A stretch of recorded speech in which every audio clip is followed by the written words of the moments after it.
Айсұлу, Айсұлу, Айсұлу. Қылышбек, неші елдің? Ойбай жаным, кім сені жылатқан, пақаның ба? Жоқ, Құмаш, Қылышбек просто маған жаман түс кірді. Короче, түсінде сен мені тастап, ақшасы көп, бай, толық қызға кетіп қапсың. Чо за қыз әлем ма? Құмаш, Қылышбек әдемі ма деген ес, басын ски ма сенің? Жаным, әшейін интересоваться етіп отқаным ғой. За интерес просто нет қой, білесің ғой. Сен мені толық қызға айырбастап кетіпсің деймін. Жаным, сен білесің ба, түстер негізі керісінше келеді ғой өмірде. Сонда сен мені толық қызға айырбастамайсың ба? Жоқ жаным, мен сені ар қызға айырбастайын. Сонда сен не деген деп тұр, Қылышбек?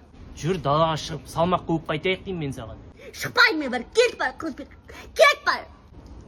Давай оны. Қылышбек, тоқта, жайып тастаймын салмақ, Қылышбек.